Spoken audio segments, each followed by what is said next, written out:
The next challenge I like to do is what I call outside the circle. And what I do is I am just past 33 feet from the basket, and this is where I essentially spend a significant amount of time, in fact the entire time of this putting routine, putting only from the 33 or 34 foot mark. This helps me to be able to visualize if I'm inside the circle or outside the circle and give me sort of an idea of what my limits are. The value of this is that I can better understand how far away I am from the basket by coming to the same point each and every time, and I can, when I'm out on the course, say, I think I'm pretty sure that I'm outside the circle, or I'm pretty sure that I'm inside the circle, and then take measurements as needed. And now I'm just past the marker, I'm just beyond 33 feet, I'm just outside the circle. All my putts now are from the same range, and it helps me to get an idea of my accuracy level at this range. Whereas my first putting game starts at 10 feet and ends with 33 feet, or it ends when I feel like stopping.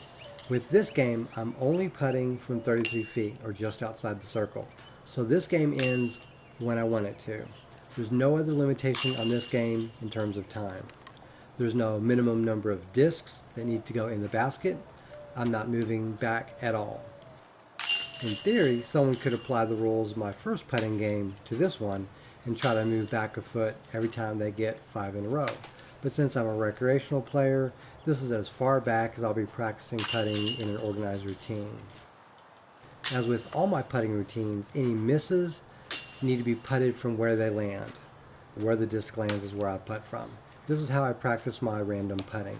And since I'm around the 33 foot mark, a number of misses roll away from the basket anyways, so I even have a chance to miss from some of those. I can also practice outside the circle putting techniques like a jump putt or any other shot that might leave me off balance once my disc leaves the hand. So that's a freedom I have here that I don't have inside the circle. Sometimes this game is a continuation from the very first game. I might make it back all the way to 33 feet when I'm playing the first game, and then I just stop. And I stop using those rules for stepping back, etc., and I just putt in place until I'm done with this second routine. I almost never start putting with game 2.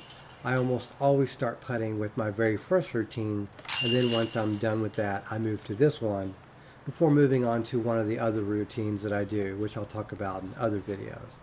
I haven't yet made 5 in a row to make it all the way back to 33 feet, so usually I'll make it up to the 20s, mid-20s, and then I'll take a break, and then I'll measure out to 33 feet and then start playing this game. I have no expectation of making 5 in a row here and moving back. I could move back if I made 5 in a row, but there's no expectation that I will do that. While I often just putt in a rhythm, just one putt after the other, I'll also spend some time measuring either the very first putt out of the 5 or all 5 of those putts. It totally depends on what I feel like doing in the moment. Thank you very much for watching, and have a great day.